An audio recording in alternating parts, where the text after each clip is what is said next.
We could put a little dancing in the beginning with like some music. So welcome back to E.T. and Ingrid talking about whatever they want. Mainly libraries and laughing and loving? No. But mainly libraries. We'll come up with a song. This week's theme is weirdest and funniest questions we have ever been asked at the circulation desk. Because we definitely get them. So often. Both in person Always. and over the phone. Which it's great. You know, call your librarian. Ask them a question. Visit. Ask a question in person. Especially if it's a weird question, because they will be the only people who give you a measured response and don't call you out for being a weirdo. And then you might end up on a podcast later, but you'll be super anonymous. So like, it will be fine. And you'll never see the podcast. Very, very likely you will never see the podcast. Right. Or you'll never realize that you were talked about in the break room. Right. So basically, get your questions answered and entertain a librarian. Wait, I want to kick us off with a cute story. One of the public libraries I was working in when I was at Simmons in grad school, very much all hands on deck all the time. So if you were on the phone on a Saturday, you could guarantee that you were going to get a phone call from this older gentleman who called just to ask what the weather was like and have a little chat and like ask you to look up the weather for where he was, which is also where I was. Mm-hmm. And it was just like, it was really cute because like it was his way of, you know, having conversation. It felt like I wasn't sure. It didn't seem like he was going to go outside, but it was a good excuse to call the library. And it was so heartwarming. Like, you just get to talk to him and be like, I know you at this point. Like, how's this going? Like, I know this book was delivered to you. Are you liking it? Like, let's just chat for a couple minutes. Human interaction. Very important, especially right now. And so call your library. We had one of those at the town library I worked at who would call regularly, ask for the weather report. Libraries are great. Your turn. It's gonna be a constant refrain. Okay, I'll start with like a less cute story. Yes. Alternate. Go. I do have a cute story for later. Well, it wasn't bad. It just made me scream because like I was, you know, a recent graduate of a liberal arts college. I did not have the answer to this question. You know what I'm going to talk about. When I was working the desk at an unnamed library, I got a call. Yes, I got a call asking what wine she should bring because she was going to a dinner party at the home of a French couple, and she wanted to impress them and, you know, look like she knew like what wine to get. So the library. So she calls the library. I know that you drink red wine with steak and you drink white wine with fish and salads and things. And that is the extent of my knowledge. So I'm like frantically Googling wines. I was legally allowed to drink, but what I am drinking still was like Charles from the shop down the street. $4 Charles Shaw from Trader Joe's. But that was not what she was looking for. Cheap buck chuck. She wasn't really looking for the advice of a 23-year-old, like, you know, recent college grad. She was looking for the advice of like a sommelier. And that was not what I was. So yeah. I'm like Googling what kind of wine. And I asked her, like, do you know if you're going to bring white or red? Just because I'm trying to stall for time. And she said, I don't know. And I said, oh, well, that's important. And I said, do you know what you're going to be eating? And she said, no. And I said, well, I'm not sure how much I can help you here. At a certain point, you have to tell people to go to the experts in their area and just, in this case specifically, ask the people at the liquor store. That is what I told her. I suggested that she go to a wine shop and maybe try and find out what they were going to be eating so that the person there could help her. And I told her that we had some books about wine in our library, and if she wanted to come and consult them, when she had a little more information about what direction she wanted to go. But you know, I think she thought I was going to tell her the name of a particular vineyard or something. And I simply did not have that information. Although, which it's fine. Like I don't know the answer to a question that I am asked, but I can try and find it out, but usually I have to ask you some questions first. I think the question that made me the most insane out of any of my library jobs and any questions that I've ever been asked was someone had like collected a pile of books and then they came to the desk and said, "So are all of these for sale?" I like bugged out for a couple seconds just being like, "No, what? No, that's not how libraries work." At least they asked. So like we get to the point where like there are questions where people very clearly do not understand where they are, and trying to explain that to someone who thinks they know what's going on is a strange situation. Because we do book sales. A lot of libraries will have their friends at the library book sale and like sell books for fundraising. Mm-hmm. But normally a library is not a bookstore. You don't want to get those mixed up. It's very weird at a circulation desk. It is kind of incredible. You can take the books, you can just have them, For but you free. have to give them back. You do have to bring them back. That is essential. Fines are stressful for everyone, and the library works best if things are returned. We don't want to make you pay us money. Do you have any idea how awkward it is worst. to ask someone for money, especially if like their child is pulling on their leg and like there's a line behind them and people seem anxious and yeah, and they're like ready to go, and you're like, wait, give me money. You owe us Money, please. Not a good feeling. Please don't make you pay us money. Your turn. What's another weird question? Or oh, well, this is kind of a good one. Like, it was just funny. It was cute. bless. So this ended up being one of my favorite parent and child pairs that I worked with. One of their first visits to the library, it was a mom and her like 2-year-old son. And that's my favorite age. I just like Kiddos. melt. I see a 2-year-old and I'm like, so I already was inclined to like them. But then she comes and asks me for help, and she says, do you have any books that are about like just like being nice and being gentle? Because my son, you know, Bucko, he's very sensitive to things that happen in books, like anything even a little scary or like a character being mean, he just can't handle it. Doesn't like it. And it was very, oh my God, I will help you if you want.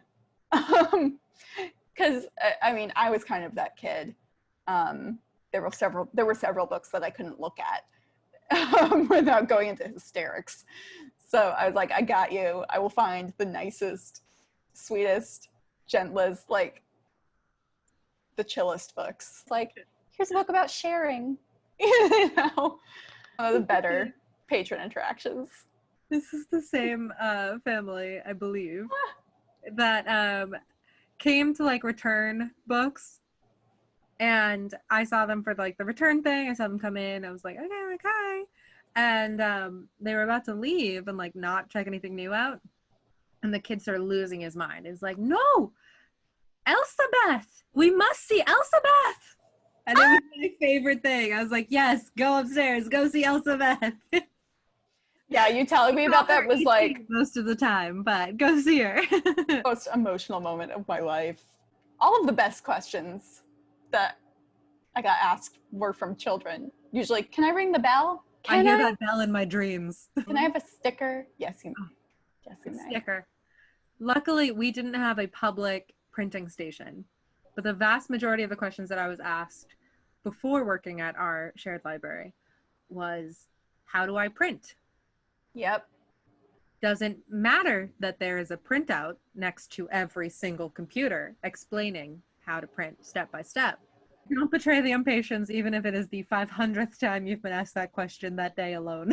But then I've been on the other end of that, where I was attempting to print something tax related at a local library. It was terrible. I was already having a terrible time and I could not figure out how to work the printer. I thought I had worked it out. It wasn't printing.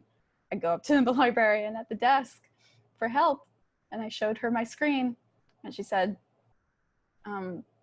this isn't this library. It's got the same town name, but it's in New York. I just Googled town name, library, print. And I had chosen the first one that came up. She was like, you fool.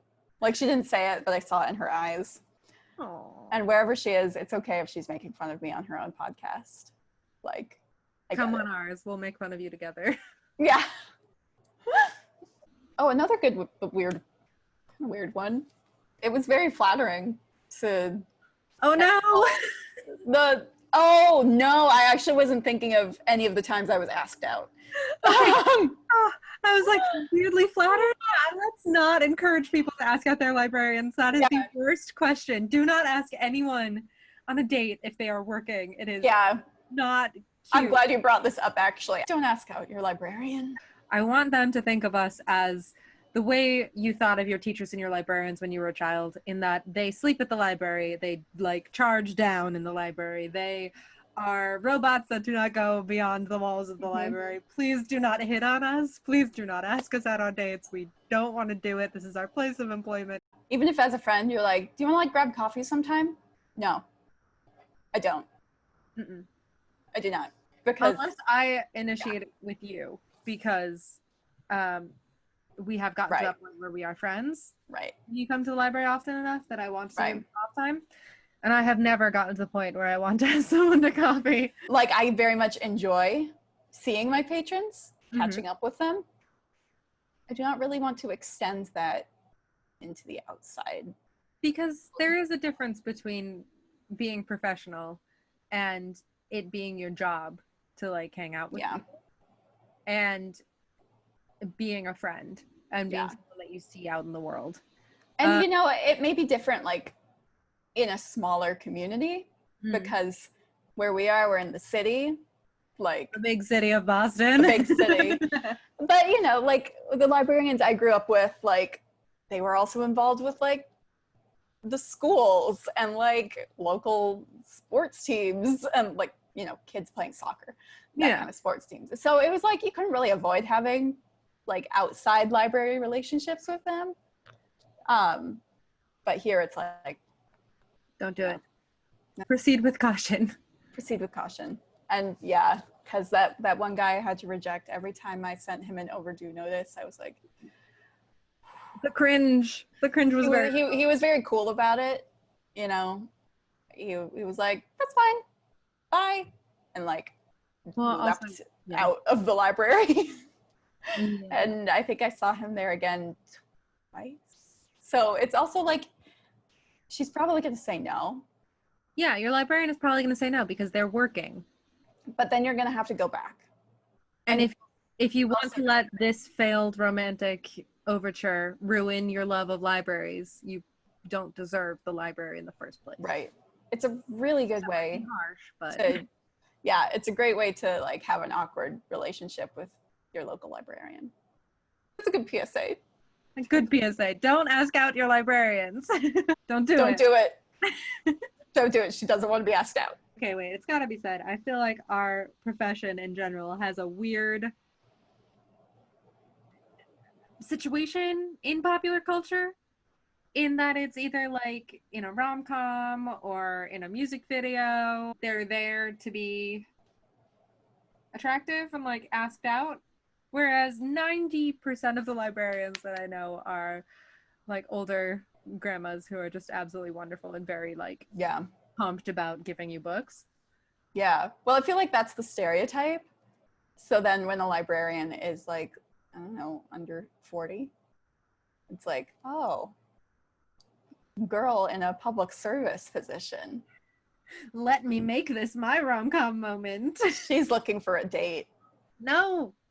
I do have a horror story of one of my past coworkers who you haven't met, but you would really like. She lived like just in the same neighborhood as the library where we worked, and a patron kind of like sneakily followed her home. And as she went in to like make herself lunch, this person just like jumped out of the bushes basically and was like, I know where you live now, and like ran away. And she was like, Ooh. like I've got to move. My whole family, my children, my husband, like we've got to move. That's bad. So it can get bad. That is the kind of scary you are setting your librarian up if you don't believe in boundaries. It kind of goes for any woman. Don't make her feel like you're going to follow her home. Ground rule, don't follow people home. It applies for libraries as well as the world. Nothing terrible has happened to me. I've been delivered pastries I did not ask for, but like beyond that. And turned down some people for dates that we did not want to go on. Right. But I'm sure worse happens. But like there are many things that like when you're working in libraries, you're like, I don't think this should have to be stated, but please stop what you're doing. This feels like one of those times. Someone asked us once to shush someone else for reading to their child, and we told them no. You have to remind people that others are allowed to use the public space. I think it's the patron's responsibility to approach the other patron and respectfully. It does feel kind of passive-aggressive to go find someone else to tell someone that they are doing library wrong. If you haven't tried it, I don't want to intervene. Although if someone's snoring, I will drop a book near them. I was going to say, we have awoken snorers. Yeah. But also you shouldn't be sleeping at the library. The way that like, okay, so when I was working in not in the city that we currently work in, but in a city near where we currently work, a librarian explained it to me this way because I was an assistant librarian, baby MLS student. And she's like, well, if they're asleep, I cannot assess that they are okay. So I need to be able to see that like this person is not putting themselves in danger, that if they were awake, I could be able to assess if they needed like an ambulance or something. It was also a place that like kind of had more issues with people showing up at the library drunk or high. So, which is uncomfortable. Nobody wants to be woken up. Nobody wants to do the waking up. But that's another thing. That fines. We're going to add to this list. Long. There are a lot of uncomfortable things that happen in libraries. And sadly, we are the ones having to do them. Someone's got to do it. I mean, my other favorite is always, I have 500 books predating the Civil War. Can you pick them up tomorrow? Or I haven't looked at your donations policy, but I have a bunch of magazines specifically relating to creepy Victorian dolls. Do you want them? That doll one specifically, Elizabeth was doing the late shift one day and I came in the next day and there was just a doll magazine like staring me down. I was very worried we were about to enter into a horror movie. And I kept it there for months. I think it's still there. Yeah. Before you donate, a good question to ask yourself is, would I purchase this? If it was at the library book sale? If you are just bringing it to us because you feel guilty about throwing it out, don't donate it. There comes a point when it's not a sin to put the book in the recycling bin, you know? It's a good rhyme. I liked it. I think we're going to end on that note. I hope you have enjoyed this frequently asked question episode. Not even frequently, just weirdly asked questions. We have been two librarians. This has been one podcast. Elizabeth does not have any social media, but you can find me on Random Librarians pretty much everywhere. And we'll be back next week with more chit-chatting about library stuff and making each other laugh. If you have any questions or you want to be on our podcast/YouTube series, you can send us an email at liblaughlovepod@gmail.com. Or you can just leave a comment and we will get back to you because we love visitors. Happy reading in the meantime.